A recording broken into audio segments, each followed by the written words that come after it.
My parents banned me from dating after my sister's abusive ex, but they don't know I'm getting married tomorrow. My parents established exactly one rule after what happened to my sister Violet. No dating, no relationships, no romantic involvement of any kind until I turned 25, or they'd cut off all financial support and I'd be on my own. They didn't make this rule because they were controlling or religious.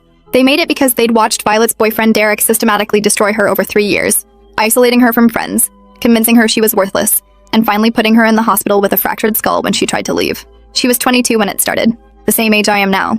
My parents couldn't protect Violet because they didn't see the signs until it was too late, so they decided to protect me by eliminating the possibility entirely. No dating meant no chance of choosing wrong. Simple math in their traumatized minds. The problem was that I'd already met Asher 6 months before they implemented the rule. We were lab partners in organic chemistry, and he had this way of explaining complex molecules like he was telling stories about tiny characters going on adventures.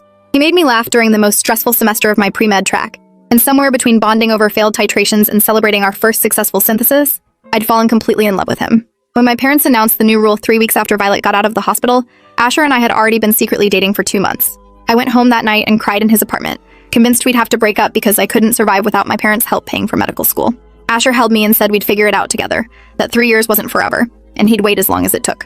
We became experts at hiding in plain sight. Asher was my study partner, my tutoring buddy, the friend who happened to live near campus, so I could stay late at the library without my parents worrying. We studied at coffee shops where we sat across from each other with textbooks open, holding hands under the table where nobody could see. We celebrated anniversaries in his apartment with takeout and quiet music, always careful that I left early enough to maintain my story. My roommate Priya knew the truth and covered for me constantly, texting my parents updates about our girls' nights when I was actually curled up on Asher's couch watching medical dramas and critiquing their terrible depictions of hospital procedures. For 2 years, we lived in this careful balance of secret relationship and public friendship. And somehow it worked because my parents were so focused on Violet's recovery that they didn't look too closely at my life. Violet knew, though.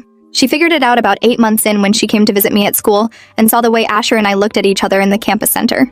She pulled me aside later and asked point blank if we were together, and I couldn't lie to her. I expected her to be angry or to tell our parents, but instead she hugged me and said she was glad I'd found someone who made me smile like that. She made me promise to be careful and to actually listen if anyone told me they saw red flags, because she hadn't listened and it nearly killed her. I promised, and she became our secret keeper, the only family member who knew the truth. She'd cover for me when I needed alibis and would text warnings if our parents were asking too many questions about my social life. She said watching Asher and me gave her hope that healthy love actually existed, that not every relationship ended in broken bones and restraining orders. Everything changed 6 months ago when Asher proposed. We were hiking up to this waterfall he'd been promising to show me for months, and when we reached the top, he got down on one knee with a ring he'd been saving for since our first anniversary. He said he knew we couldn't tell anyone and couldn't actually get married until my parents' arbitrary timeline expired, but he wanted me to know he was committed to waiting however long it took. I said yes while crying so hard I could barely see the ring, this simple silver band with a tiny sapphire that he'd chosen because he knew I'd need something I could hide. I wore it on a chain under my shirt where my parents would never see it, and we started calling each other fiancé in private even though publicly we maintained the study buddy fiction. We told ourselves we'd make it official when I turned 25 in 3 years, that we'd have a small ceremony and finally stop hiding. Then Violet got sick. She started having headaches that wouldn't go away, and after weeks of doctors and tests, they found a brain tumor the size of a golf ball pressing against her frontal lobe. The neurosurgeon said it was likely benign but needed to come out immediately before it caused permanent damage. The surgery was scheduled for 8 weeks out, and my parents completely fell apart. They'd just gotten Violet back after losing her to Derek's control, and now they might lose her permanently to something growing inside her skull. I spent every evening at the hospital with them during Violet's pre-surgery appointments, and one night, after a particularly hard consultation, Violet pulled me into the hallway alone. She told me she'd updated her will just in case, and one of her wishes was that if something happened to her during surgery, she wanted me to stop hiding and actually live my life. She wanted me to marry Asher and be happy instead of waiting for some arbitrary deadline our traumatized parents had invented. I told her nothing was going to happen, that the surgeon had said the success rate was like 97%, but she grabbed my hand hard and made me promise anyway. She said she'd spent 3 years of her life trapped with someone who made her miserable, and she wasn't going to let me waste 3 more years hiding someone who made me happy. I promised, even though the idea of her not being okay made me feel sick. The surgery was scheduled for a Monday morning in November, and they said she'd be in recovery for about 6 hours before we could see her. My parents took time off work and basically moved into the hospital waiting room. Asher came with me and sat in the corner pretending to study while actually just being there for support. When the surgeon finally came out after 7 hours instead of 6, we all stood up so fast we nearly knocked over chairs. He said the tumor had been more complicated than the scans showed, wrapped around blood vessels in ways that made removal difficult. But they'd gotten it all and Violet was stable. She woke up confused and nauseous, but she woke up. Over the next 2 weeks, she recovered faster than anyone expected, already walking the halls and complaining about hospital food by day 4. The pathology came back benign like they'd hoped, and the surgeon said she wouldn't need radiation or chemo, just monitoring to make sure nothing grew back. My parents cried with relief and probably thanked every deity they'd ever heard of. The night before Violet was discharged, she asked to talk to me alone. I thought she wanted to discuss post-surgery care or something practical, but instead she asked if I remembered my promise. I said of course, but she was fine now, so there was no reason to rush anything. She shook her head and said going through this had taught her that life was too short and too unpredictable to waste time waiting for perfect circumstances. She told me to marry Asher now, not in 3 years, and she'd help me figure out how to tell our parents afterward. I went home that night and told Asher what Violet said, and we stayed up until 3 in the morning talking about whether we were actually brave enough to do it. We'd been playing it safe for so long that the idea of actively defying my parents felt terrifying and wrong, but we also couldn't ignore that Violet was right, that we'd already wasted 2 years hiding, and 3 more years felt like an eternity when we were already sure about each other. Asher said if I was willing to risk my parents' reaction, he'd marry me tomorrow. I said let's do it next month instead. Give ourselves time to plan something small and figure out how to break the news. We decided on a courthouse ceremony with just a few close friends. Nothing fancy, just legal and real and ours. We set the date for January 14th, exactly 8 weeks away, and started making quiet preparations that my parents would never notice. Priya helped me shop for a dress during winter break, something simple and cream-colored that I could wear again so it wouldn't be suspicious sitting in my closet. Asher's best friend Lucas agreed to be our witness, and Violet said she'd be there even if she had to sneak out of a follow-up appointment to make it. We didn't send invitations or book a venue because we didn't want any trail my parents might discover. We just needed the marriage license and 2 witnesses and an officiant who'd perform a 5-minute ceremony at the courthouse downtown. It felt simultaneously like the most important decision of my life and also somehow too simple to be real. My roommate asked if I was scared about my parents cutting me off financially, and honestly I was terrified. Medical school was expensive and I'd already taken out loans for part of my tuition. Losing their help would mean more debt and possibly having to take time off to work, pushing back my graduation. But Asher had already graduated with his engineering degree and had a good job at a tech company downtown. He'd been saving money specifically for the possibility that we'd need to support ourselves if my parents reacted badly. He showed me his bank account one night to prove he was serious, that we could actually survive this. He'd calculated our budget assuming I'd lose all parental support, and while it would be tight and we'd have to be careful, it was doable. I cried looking at those spreadsheets because they represented 2 years of him planning for our future when most people our age were still figuring out what they wanted for dinner. We told ourselves that maybe my parents would surprise us, that maybe seeing me happy would matter more than their fear-based rule. But we prepared for the worst-case scenario anyway. The hardest part was lying to my parents every single day leading up to the wedding. They'd call to check in and ask about my classes and my studying, and I'd tell them everything was fine while wearing my hidden engagement ring under my shirt. My mom would talk about Violet's recovery and how grateful she was that our family was finally healing, completely unaware that I was about to detonate their peace. I felt guilty constantly, knowing that what I was doing would hurt them even though I believed it was right. Violet kept telling me the guilt would fade once I was actually married and happy, that our parents' fears didn't get to control my entire life. She'd been through actual hell with Derek and survived, and she said my healthy relationship with Asher deserved to exist in the light instead of hiding in shadows. She helped me practice what I'd say when I finally told them, going through different scenarios and responses until I had something prepared for every possible reaction. 2 weeks before the wedding, Derek got out on parole. Violet got a notification from the victim services coordinator, and she called me immediately, her voice shaking so badly I could barely understand her. He'd served only 3 years of his 8-year sentence because of prison overcrowding and good behavior, and now he was out with an ankle monitor and a restraining order that Violet said was just a piece of paper. My parents went into full protection mode again, installing new locks and security cameras and basically putting Violet under house arrest for her own safety. The restraining order said Derek couldn't come within 500 feet of her, but they didn't trust it. They'd trusted the legal system before and it had failed her. This development obviously made my situation more complicated because now my parents were extra paranoid about anything that could hurt their daughters. I thought about postponing the wedding, but Violet said absolutely not. She said Derek getting out was exactly why I needed to go through with it, to prove that his actions didn't get to control everything in our family forever. She pointed out that my relationship with Asher had nothing to do with her trauma with Derek, and conflating the two was exactly the problem with our parents' blanket ban on dating. Not every man was Derek. Not every relationship ended in violence. I deserved my own story separate from hers. She promised she'd be at the courthouse on January 14th even if our parents had her on lockdown, that she'd figure out a way to be there for me like I'd been there for her through the surgery. The night before the wedding, I couldn't sleep at all. I lay in my dorm room staring at the ceiling while Priya slept peacefully in the next bed, and I went through every possible outcome in my mind. Best case, my parents were hurt but eventually came around. Worst case, they cut me off completely, and I didn't see them again for years. The morning of January 14th arrived cold and bright, and I woke up at 6 even though the ceremony wasn't until 11. Priya made me eat breakfast even though my stomach was in knots, and she helped me get ready like we were preparing for battle. I put on the cream dress and simple makeup, and the ring that had been hiding under my shirt for 6 months. Priya took photos of me in our dorm room, these pictures I'd show my future children someday when they asked about my wedding day. Asher texted at 9:30 saying he was already at the courthouse with Lucas and the officiant was ready whenever we were. I told Priya it was time to go, and we walked out into the freezing January air toward downtown. My phone rang when we were 2 blocks away, and I nearly dropped it when I saw it was my mom calling. My hands were shaking so badly I could barely answer, and Priya grabbed my arm to steady me. My mom's voice was tight with barely controlled panic. She asked where I was because she'd called my dorm room and I didn't answer. I said I was out getting coffee with Priya before my afternoon class, which was a lie since it was only 10 in the morning and I didn't have class on Thursdays. She said she needed me to come home right now because something had happened with Violet. My heart stopped completely and I asked if Violet was okay, if Derek had violated the restraining order, if she was hurt, My mom said Violet was physically fine, but had left the house this morning without telling anyone where she was going. And given everything with Derek being out on parole, they were terrified something had happened to her. She wasn't answering her phone and they'd been calling for 2 hours. I felt sick because I knew exactly where Violet was. She was already at the courthouse waiting for me, and now our parents were losing their minds thinking Derek had taken her.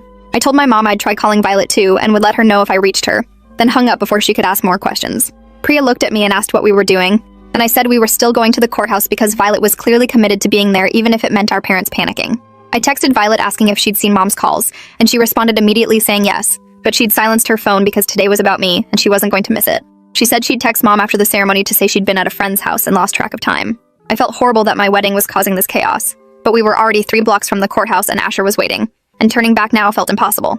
Priya said we could still postpone if I wanted, but I shook my head and kept walking. The courthouse was this old building with marble floors and high ceilings that made every sound echo. Asher was standing near the entrance in a dark suit I'd never seen before, and when he saw me, his whole face lit up in a way that made every complication worth it. Lucas was there with a camera ready to document everything, and Violet appeared from around a corner wearing a blue dress and the biggest smile despite the chaos she'd caused at home. She hugged me tight and whispered that she was so proud of me for going through with this.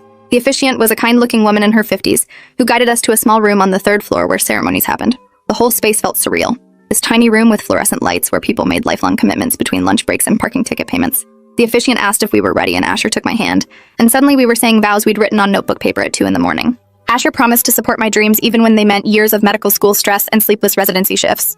He promised to be patient with my complicated family and to never make me choose between him and them if it could be avoided. I promised to trust him completely and to never let my parents' fears make me doubt what we'd built together. I promised to actually communicate instead of hiding when things got hard, because we were done with secrets after today. The officiant pronounced us married, and Asher kissed me while Violet and Priya and Lucas cheered in this quiet, respectful courthouse way. Lucas took photos of us signing the marriage certificate, and suddenly it was legal and real and there was no taking it back. I was married at 22 to someone my parents didn't even know I was dating, and in a few hours, I'd have to tell them and face whatever came next. We went to a small Italian restaurant nearby for a celebration lunch, just the 5 of us in a corner booth, eating pasta and toasting with water glasses, since none of us were old enough to order wine legally. Violet's phone kept buzzing with calls from our parents, and finally she excused herself to call Mom back and deliver her prepared lie about being at a friend's house working on a project. I could hear her voice from across the restaurant, apologetic but firm, and when she came back she said Mom was angry but relieved she was safe. She'd promised to be home in an hour, which meant our wedding lunch had a time limit. We ate quickly and took more photos outside the restaurant, trying to capture this strange, wonderful, terrifying day. Asher held me close and asked if I was okay, and honestly I didn't know. I was happy and married and also completely panicked about what would happen when I told my parents. Violet pulled me aside before we left and told me I didn't have to tell them today if I wasn't ready. She said I could wait a week or a month until things calmed down with Derek's parole situation. But I shook my head and said doing this in secret for one more day felt impossible now that it was real. I wanted to be able to call Asher my husband instead of my study partner. I wanted to wear my ring where people could see it. I was done hiding, even if the consequences were severe. Violet hugged me and said she'd be there when I told them, that she'd try to run interference and explain why this was different from her situation with Derek. She'd help them understand that Asher had been thoroughly vetted by her over 2 years, that she'd watched our relationship carefully for any red flags and found none. I thanked her and watched her walk toward the bus stop, the sister who'd survived hell and was still fighting to protect my happiness. Priya went back to campus, and Asher and I went to his apartment where we sat on the couch in stunned silence, holding hands and staring at our matching rings. We were married. Actually, legally married. The enormity of it hit me all at once and I started crying. Not from sadness, but from overwhelming everything. Asher pulled me close and said we were going to be okay no matter how my parents reacted, that we'd figure it out together like we'd figured out everything else. I wanted to believe him, but I also knew my parents' financial support wasn't just tuition money. It was housing over summer breaks, health insurance, a safety net if anything went wrong. Losing that felt terrifying, especially with medical school applications coming up next year. I asked Asher if he ever regretted choosing someone with such complicated family baggage, and he said never. That my family's trauma didn't define our relationship and he'd known what he was signing up for. I decided to tell my parents that evening, getting it over with quickly like ripping off a bandage. I called my mom at 6 and asked if I could come over to talk about something important. She immediately asked if I was pregnant or in trouble, and I said no, nothing like that, just something I needed to discuss in person. She said my dad would be home by 7 and I should come for dinner. I met Asher at his car, and we drove to my parents' house together in silence, both of us preparing for the worst. I'd told him to wait in the car while I broke the news, but he insisted on coming in with me. He said we were married now and that meant facing things together, not me protecting him from consequences.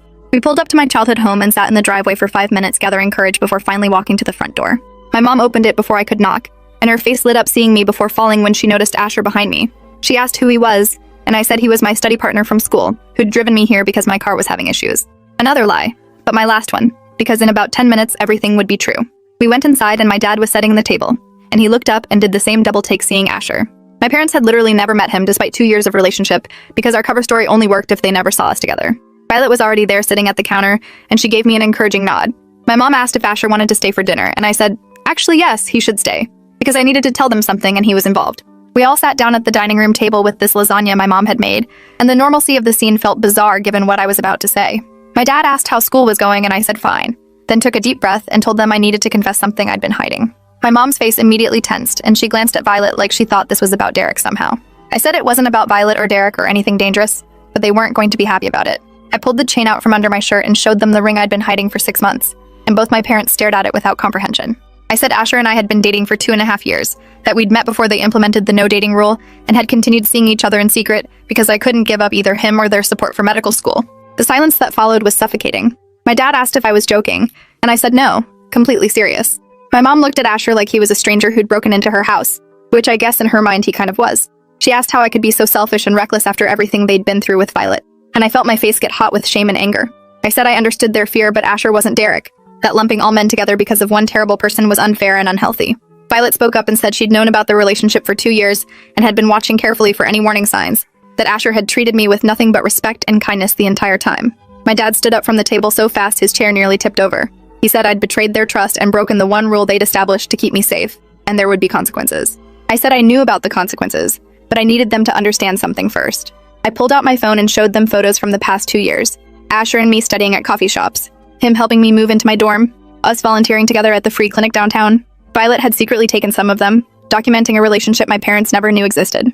I showed them texts from Asher checking on me during midterms, bringing me food when I was too stressed to eat, staying up late to help me study for the MCAT. I showed them the spreadsheet he'd made calculating how we'd survive if they cut me off financially. My mom was crying now, and I couldn't tell if it was from anger or something else. Then I said the thing that would change everything. I told them Asher and I got married this morning at the courthouse, that Violet had been there as our witness, and that I understood if they never wanted to speak to me again, but I wasn't going to apologize for choosing happiness.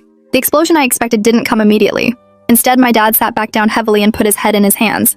My mom stared at the table and didn't say anything for at least 3 full minutes. Violet reached across and squeezed my hand under the table. Finally, my dad looked up and asked Asher directly if he understood what he'd signed up for, marrying into a family this broken and complicated. Asher met his eyes and said yes. He understood completely, that he'd watched me support Violet through her recovery and deal with the trauma aftermath, and he respected how much I loved my family despite the difficult circumstances. He said he didn't want to take me away from them. He wanted to be part of helping us all heal. My mom asked why we couldn't have waited 3 more years like they'd asked, and I said because 3 years was arbitrary, and based on fear rather than actual assessment of Asher's character. Violet told them the story of her brain tumor and the promise she'd made me make, about not wasting life waiting for perfect circumstances that might never come. She said watching Derek nearly destroy her had taught her that life was too short and too unpredictable to postpone happiness, and she'd encouraged me to marry Asher now instead of hiding for 3 more years. My mom started crying harder, and I realized she wasn't angry anymore, just overwhelmed and scared and grieving the loss of control over a situation she'd tried to prevent. My dad asked what we expected from them now, if we thought they'd just accept this and keep paying for medical school like nothing had changed. I said honestly I didn't know what to expect, but I hoped they could at least try to get to know Asher before deciding he was dangerous just because he existed. We sat there for another hour talking through everything, and slowly the conversation shifted from accusations to questions. My parents asked Asher about his job, his family, his plans for the future. They asked how we'd managed to hide a relationship for 2.5 years, and I explained the study partner cover and Priya's constant alibis. They asked if Asher had ever pressured me into anything or shown signs of controlling behavior, and both Violet and I said absolutely not. That if anything, I'd been the one pushing to move faster while Asher wanted to wait and do things right. My mom asked to see the wedding photos, and Lucas had already sent them to my phone. She looked at pictures of me in my cream dress signing the marriage certificate, and fresh tears started falling. She said I looked happy, which was apparently both wonderful and heartbreaking for her. By the time we left that night, nothing was resolved, but at least we were still speaking. My dad said he wasn't ready to give his blessing, but he wouldn't cut me off completely, that we'd figure out the financial stuff over time. My mom hugged me goodbye and whispered that she was trying to understand, and I whispered back that I knew this was hard and I was sorry for the secrecy. Asher shook both their hands and promised to take care of me, which felt weirdly traditional given the circumstances. We drove back to his apartment in silence, both of us emotionally exhausted from the confrontation. That night, lying in bed next to my husband, I felt this strange mix of relief and guilt.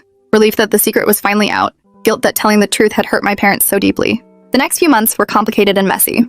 My parents agreed to meet with Asher and me once a week for dinner, getting to know him slowly and learning to trust him. Violet became our biggest advocate, constantly pointing out the differences between Asher's respectful behavior and Derek's controlling manipulation. My mom started therapy to process her trauma from Violet's relationship, and she admitted one night that she'd been trying to prevent the wrong thing. She couldn't prevent me from getting hurt, only from living. My dad took longer to come around, but gradually I'd catch him laughing at Asher's jokes or asking his advice about tech problems at work. 6 months after the courthouse ceremony, we had a small reception in my parents' backyard with extended family who hadn't even known I was dating anyone. My mom cried through the whole thing, but this time, they were happy tears. Medical school applications happened that fall, and Asher sat with me through every essay and interview prep session. I got accepted to 3 programs, and we chose the one closest to both our families because maintaining those relationships mattered to both of us. My parents helped with tuition like they'd promised, and my dad admitted he was impressed with how seriously Asher took his commitment to supporting my career. Violet started dating again for the first time since Derek, someone kind and patient who understood her trauma and never pushed her boundaries. She said watching my relationship with Asher had given her hope that healthy love existed, that not everyone would hurt her the way Derek had. Derek violated his parole 8 months after getting out and went back to prison for another 5 years, which gave all of us some breathing room. Looking back now, I don't regret getting married at 22 despite my parents' rule. Was it harder than waiting would have been? Absolutely. Did it cause pain and conflict that might have been avoided? Definitely. But it also forced necessary conversations about fear and control and healing that our family needed to have anyway. My parents' blanket ban on dating hadn't actually kept me safe, it had just taught me to hide and lie, which is arguably more dangerous than being open about relationships where warning signs could be spotted early. Violet says my rebellion gave her permission to start living again instead of letting Derek's abuse define her forever. She's planning her own wedding now to her kind, patient boyfriend, and my parents are genuinely happy for her instead of terrified. The week of our first anniversary, Asher surprised me with a proper honeymoon since we'd skipped it the first time around. We went to this small beach town where we could finally be publicly married without worrying about who might see us. We walked on the beach wearing our rings in full view, and the freedom of it felt incredible after years of hiding. My parents sent us a card congratulating us on 1 year of marriage, which felt like final acceptance after all the struggle. My mom had written inside that she was proud of me for fighting for my happiness even when it scared her, and that she was grateful I'd found someone who treated me with the respect I deserved. My dad had added that Asher had proven himself to be exactly the kind of partner they'd hoped I'd find someday, just sooner than they'd expected. Telling this story now feels surreal because I remember so clearly how terrified I was the morning of the wedding, how convinced I was that my parents would never forgive me. The reality ended up being more complicated than I'd imagined, but also more hopeful. They didn't forgive me immediately, but they also didn't abandon me. They struggled and asked questions and slowly learned to trust again. Violet's recovery played a huge role because watching her heal while Derek rotted in prison proved that trauma doesn't have to define you forever. My parents had been so focused on preventing future pain that they'd forgotten people also need permission to pursue joy. Getting married at 22 wasn't reckless or selfish like my dad first claimed. It was just choosing to start my life instead of waiting for someone else's timeline to allow it. And that's today's story. Thanks for listening. It really means a lot to know you're on the other side of the screen. I hope it brought a smile or two. Subscribe if you'd like to keep building these moments together.